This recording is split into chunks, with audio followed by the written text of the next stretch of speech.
Hi, welcome to my channel where we love African cinema and we discuss films from that place. Today we're reviewing Ijogbon. I hope I'm going to be saying this right. A just released coming of age adventure film currently streaming on Netflix. This film was very much anticipated, so stick around to see if I thought it was worth the wait and in general what I think about this film. Ijogbon has a 115-minute runtime. It's written by Tunde Babalola and produced and directed by Kunle Afolayan. As we all know, Kunle Afolayan is the king of Netflix original content, okay? The synopsis of this film as seen on Netflix says, greed and loyalty collide when four teens from a rural village find a bag of diamonds in this film directed by Kunle Afolayan. The plot follows a group of teenagers who find a pouch of uncut diamonds. They decide to keep it to themselves, but quickly find themselves up against all kinds of drama, the kind that you get when you have and keep a pouch of diamonds. What can I say? That's pretty much the story of this film. It's a very simple story. Now, we're going to get into the review, but before we do, please remember to subscribe to this channel and please like my content, check out my other videos and leave your comments. I really encourage conversation and I try as much as possible to always reply. I don't think there's a single comment on any of my videos that I haven't responded to. Please support a content creator. It takes so much to make one of these videos. The idea is to make it look effortless, but I promise you it's a lot of work. So please, I'm appealing to your better nature here right now, but thank you so much for being here and I hope you enjoyed this review. Now let's get straight into it. What worked in this film? Let's start with the things I liked. I loved the production design of this film and the art direction. I think both were truly spectacular and the world just looked really authentic to a small rural town close to a larger town like Ibadan, because this is all set in what's the name of this town now? I don't remember, but it's in Oyo State, right? So I thought everything just seemed so authentic. The sound, I enjoyed the sound so much. The score, the soundtrack, and especially the talking drums, those were all really enjoyable. The establishing shots in this film, I thought just this magnificent landscapes and just the framing of this world was all so beautiful. There was great attention to detail in this film. That's something that you come to expect with a Kunle Afolayan production. So that did not surprise me. This town looked like a real rural town, like I've already said. The homes looked lived in. The school, the kids climbing rocks, people using streams, that was also nostalgic. I went to school, secondary school, in a not exactly this rural, but not a big city either, somewhere in between. But my grandmom also lived there, and my siblings and I used to spend some holidays there after our mom died, and we used to go to the stream, and so all of this is so nostalgic. The continuity in this film was very adequate. Now to the acting. The leads, the child actors, and I'm saying that in quote because they're young adults, but then I found out just today that Ruby Akubueze is actually 25 years old, and I was like, holy shit, she looks like a baby, but so I don't know the ages of the rest of them. They're Fawaz, Aina, Abieshua, Oluwase, and Kayode Ojuolakpe. Those are the four leads who are the quote-unquote child actors. Now, I'm not going to go crazy and say they were amazing. I didn't think that they were amazing. I think Ruby did better than the boys. Probably she is more experienced. But I thought the kid who played Ronti, he was also stand out, but in all they did okay, but I wouldn't say that they blew me away or anything like that. But the rest of the cast, though, the acting in general was great. These are all like very well established, remarkable actors. Well, not all, let's go easy there now. Sam Dede, it was so wonderful to see him in a different role from the usual Isakaba all across to the Black Book, which we reviewed last. Femi Branch, he has such a presence. It's always so good to see him. I always know what kind of performance to expect from him. Yemi Sholade as Chief Owoni Fari, He was so amazing. I enjoyed all of his scenes. His scenes were probably my best scenes in this film. Bimbo Manuel as Kabiyesi, he's a really remarkable actor. He always comes correct, so there are a lot of really also amazing performances. The actress Tana Adelana, I love her. Like, whenever I see her, I don't know what it is about her. I don't know this actress. I've never met her before in real life, but she's got such a sweet face. There's just something about, even if she's playing an evil character, I just always really like her. So I really loved her, and not just because I love her, but I'm just establishing my bias. I thought she was really, really great in this role as Obi's mother. However, I did not like that character, and I'll come to that later. Aduni Ade, I think she's extremely beautiful, but there's just something about whether it's the way she talks, I enjoy her character sometimes, like she's usually like cast in roles where I think not that much is required of her, and sometimes, that's okay. Like, I know how I really liked her in Sons of the Caliphate, but she's an actress that you use minimally. Let me just leave it at that. I'm not also really crazy about Funky Malam as an actor. This is the second time I'm seeing him as an actor, the first only being in the Black Book, and here he's Kafan Chan. In the Black Book, he had much less to say, so it was much less noticeable. But here, I don't altogether love his performances, but he's not terrible. I'm not saying that he's terrible. And also, he didn't have all that much screen time. The character itself was great, though. I love the costuming of that character, and I think it was just adequate for what it needed to be. For the characters and their characterization, I thought that was some solid work that was done there, except, ironically, for the leads. I'll touch on that. I love that some socially relevant topics were touched upon. So, for instance, the Japa epidemic was a central theme in this film. They touched a little on the inadequacy of the Nigerian agricultural processes and how, just generally, how to prevent glut and wastage of our agricultural produce. I got my first degree in agricultural economics, so this is a subject that is close to my heart. That whole scene with the Kabiyesi and these so-called investors coming in, they ended up being the villains. I thought that the editing was great. There were great transitions. I enjoyed the split screens when they needed them for montages or series of shots. I could see that the editor was having a lot of fun, and I like to see when it looks like the filmmakers are having fun with something that they're doing. So that was nice. I enjoyed what I dubbed the Wazobia sequence. Okay, I'm sure if you watch it, you immediately identified what was done with those series of scenes. It was nice. I enjoyed how the movie captured the naivety of kids. So some examples were when they took the stones to the motor parts dealer, and the way it was just funny seeing kids trying to arm twist an adult, and then also not realizing that they needed to have bank accounts for this kind of big transaction that they were embarking upon. And also later when they were threatening those thugs, all of that was hilarious. And I think that up to an extent they captured the naivety of kids, and that wasn't always true across the board, but sometimes. I enjoyed the makeup by Hakim Effects. Another thing I really liked was the scenes with the principal and how the movie leaned into the stereotype of the verbose school headmaster / principal. How could he have been involved in this sadistic brouhaha? This is cataclysm of a bewildering magnitude. My objectors are mentioning themselves in the voluptuous and Epicurean aqua of Instagramming, Snapchatting, WhatsApping. So I liked that a lot. I only wish that there had been more of that. I enjoyed when this movie employed relatable objects to forward plot events, like when they used the scorpion and then also using Amotekun as community policing. I liked those little touches here and there. I enjoyed the multiplicity of antagonists, so we had Chidera and her minions, we had Chief Awoni Fari, we had Brother Kasali, and even the strife among the teens. You could even say even their parents were in a way antagonists to their whatever you think that their goal or dreams were. But I thought that all of that helped keep the pace vibrant.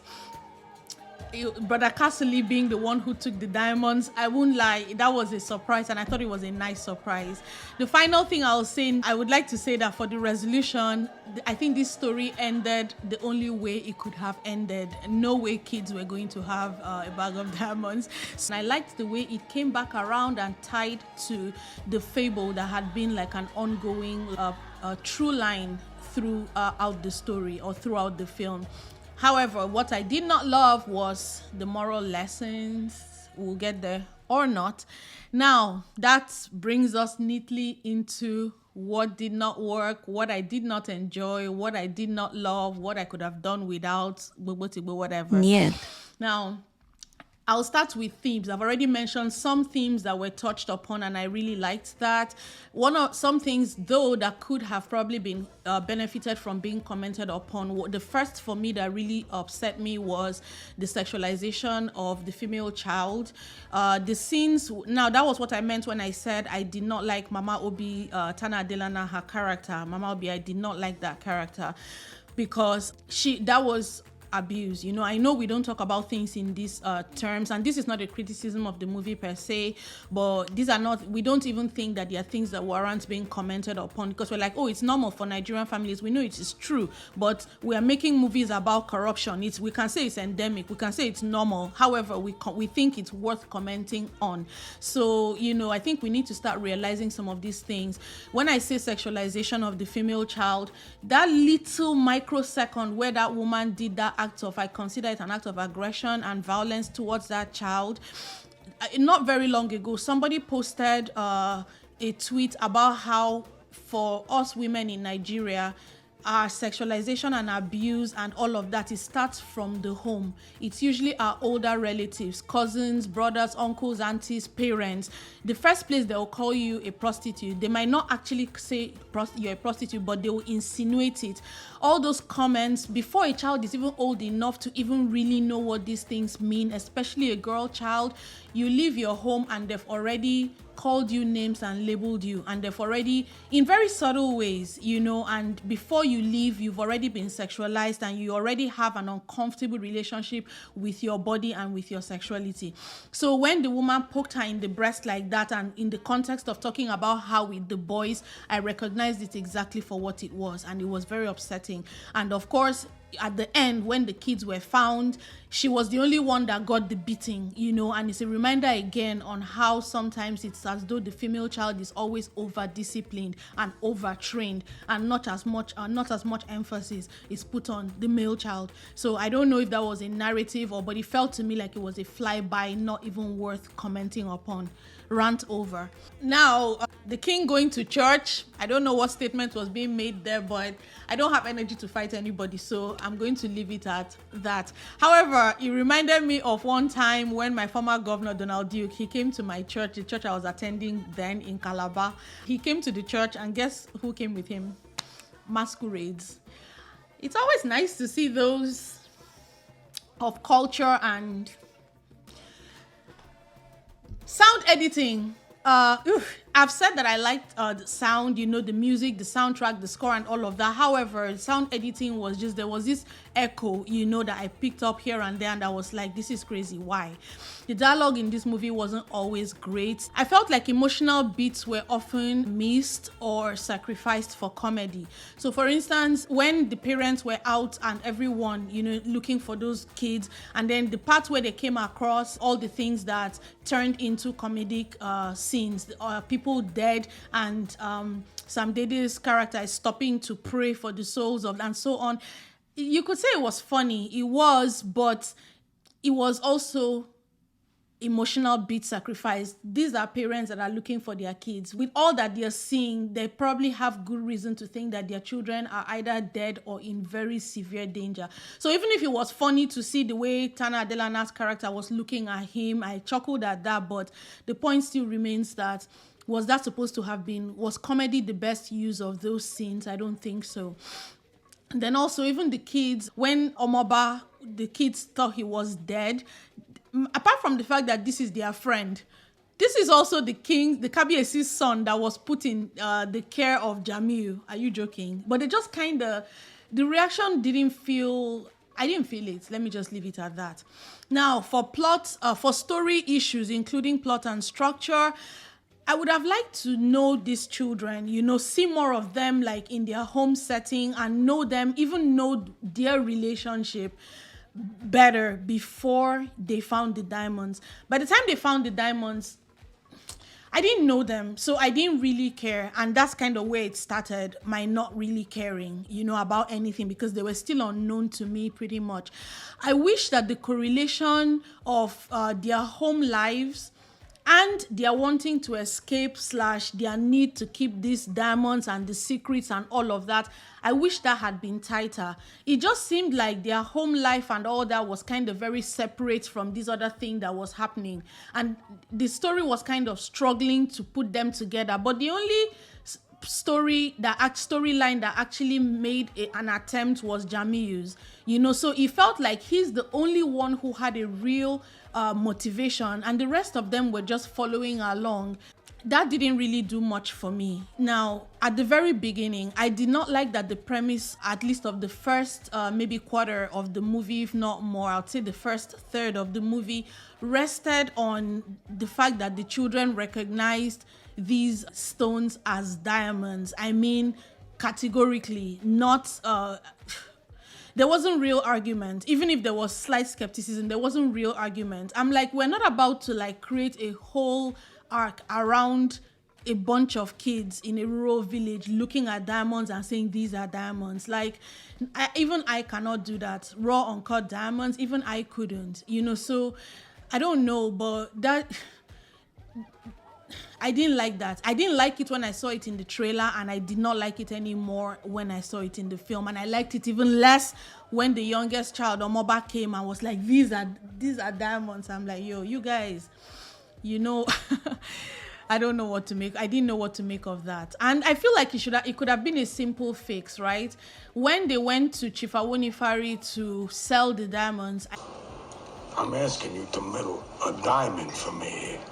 I think that instead of them necessarily going to sell the diamond, they could have taken it to him to ascertain what that was. So instead of a sale, it would rather be a fact-finding mission. What I'm saying to you is you should give it to somebody that don't know any better, because that's a fugazi. All right? That's a fugazi? How do you know it's a fugazi? You looked at it for 2 seconds. Well, it's a fake. And it would even give us something to be excited about on their behalf, like, do we have diamonds or not? And then however that scene goes, and the way the scene even went was like the story, the writers themselves had bought into the idea that the kids knew what this was. But it could have been a different scene if they had gone with some uncertainty, and then would have a reason to celebrate with them when they are certain. Of course, they would still go in with bravado, as though they know, but the truth is they don't know. And then there would have been some visual storytelling there when the more it dawns on them, holy shit, this is what we have. All of that was lost. Also, in that scene, I feel like that was a missed opportunity to showcase our indigenous ways of testing a precious stone like that. That would have been a little texture to add to see how Chief Awonifari ascertained also that was a diamond. You don't just look at it. Again, I don't know. Now, story progression was kind of sketch, and there was a lot of plot convenience in many places, kind of like the way the kids found the diamond, the way they narrowed the search. Kafanchan narrowed the search almost immediately to Omoba. Even if the way he came about it made sense, it would still, he was the very first suspect, with something like this, multiple steps, not just zero in. So those were some things that I did not like. The love story between Obi and Jamiu. I remember secondary school love. We all do. It doesn't look like that. So even when he was telling her, don't you want to come with me? We'll spend our lives together. We'll start our lives or whatever it is. It was kind of like, oh, I didn't get the group memo. I wasn't copied in the work email. Did you see the memo about this? And she was just kind of staring at him like, oh, is that what we're doing? So I don't know what that love story was supposed to be. And then it didn't show up again. No indication, no softness between them, nothing. until it suddenly became a love triangle down the line. Well, not that suddenly, there were some indications, but it wasn't really there. That story was not there, and it could have been very rich and added texture to this story in general, to the movie. Now, for Mr. Ming, I don't know if he was supposed to be comic relief, his acting, but I'm not going to say much about that. I'm not sure what he wanted. I don't know how he became the savior / the good guy at the end, because no matter what he said at the end, he was complicit in the torture of a child, you know. So even if he showed up later and was like blah blah blah, and he let kids keep almost $10 million worth of diamonds because he has bigger fish to fry. I don't know if what they were trying to do was to subvert the stereotype of the shady Chinese businessman, but nobody just gives up, whatever. And that ties to that statement that Obi made at the end of the film, where she said, he's not a good guy, whatever. He wants to use this to get himself a diamond mining contract. I'm like, I'm not really sure I understand that, but okay. Okay, guys. So I noticed that it appears Mr. Ming spoke Yoruba the entire time. In the scene where he handed, actually, let me just play for you. 来非洲，从北京来非洲，不是为了这一点点宝石。You keep the diamond. Now, my question is, nice surprise and everything, right? But how was that utilized as a plot device? The fact that he spoke Yoruba, other than it being a cool surprise, what exactly did it do for the story? We never saw him in any scene where relevant information or important information was being passed, and his ability to speak the language came in useful to whatever his mission was here. Ugh. I enjoyed Gabriel Afolayan as Kasali. I like his acting a lot. I really like him. I wish he would have like more opportunities to show his range. However, in that scene where he was confronted by Chief Awonifari and with his girlfriend, BC, their girlfriend, BC / Dorothy, Big Brother, with my full chest, I don't know her surname, sorry. I did not love the exposition in that scene, nor I liked the scene in itself, but I did not love the exposition, nor did I enjoy the preachiness of the moral lessons at the end of the film. The Amotekun guy lecturing people about parenting, and Obi lecturing us and the rest of the world about how these, just no, I didn't enjoy any of that. Now, there's a section I would just call confusing / skeptical.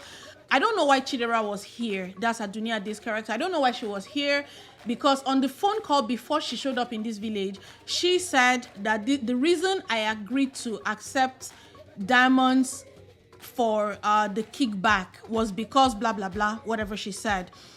So if this was supposed to be payment for kickbacks, right? Why are you here? It's not your business. It's not. But then she started to own it like my diamonds.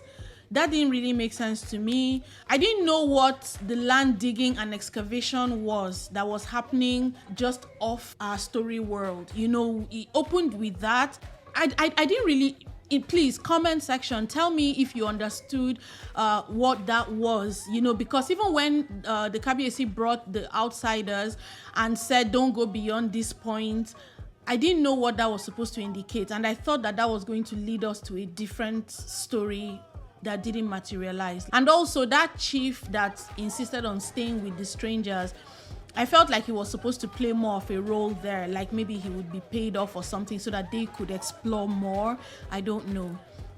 Now, for general comments, and so we can circle back, I'd like to talk about let me say scenes I enjoyed. I've already talked about the scene with Chief Awonifari and all of his scenes really, but also every scene at the stream, but specifically that stream fight. There's no fight like stream fight. It was so real. That was so real to girls fighting, young girls of that age fighting, but also specifically fighting in the stream. Have I fought in a stream before? Don't ask me. So I'd just like to say that I think that this plot could have been tighter. I didn't care about the children's motivation. I think I already said that. I think that the reason is, apart from the fact I've already said, which was it was only Jamiu who seemed to have a real motivation, right, to do whatever he was doing, and the rest were just kind of following along. But also, now, a common theme in coming of age / young adult adventure stories, the reason we root for them is because what they're after is usually selfless. It's usually these little kids trying to do something with for some noble cause. You know, a bunch of kids playing detective, you know, or trying to solve some crime or whatever it is, or they find it's usually not something like greed, you know. So these kids just trying to keep this kind of money to themselves for whatever reason, there's a distance it created for me with them. Not to mention that all this story of a bunch of kids going to look for better opportunities in Obodo Oyibo just because we wanted to maybe force a Japa storyline in here, it just seemed to me like it was above their pay grade. So I couldn't really get into it, and I couldn't get into these kids or really care about anything that they wanted or whatever they were pursuing here. In general, this movie was enjoyable enough. It was a simple story, which I've already said I like that.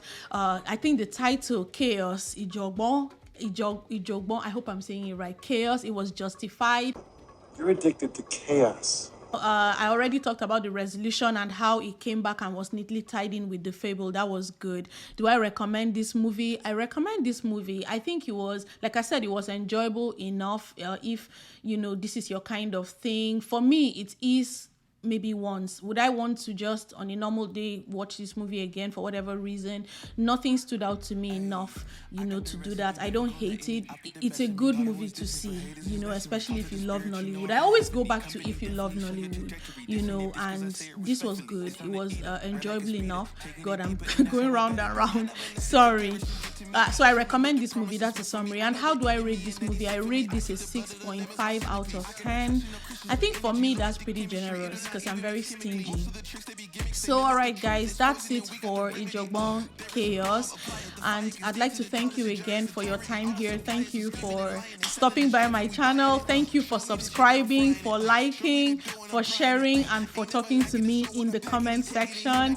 Thank you. I really appreciate you guys so much. And in closing, what do I always say? Remember, you have the right to an incredible viewing experience. So never settle. I got the recipe, never gonna let any out get the best of me. Thought it was distance, but haters is next to me. Talk to the spirit, you know I've been heavenly. Company definitely show your trajectory.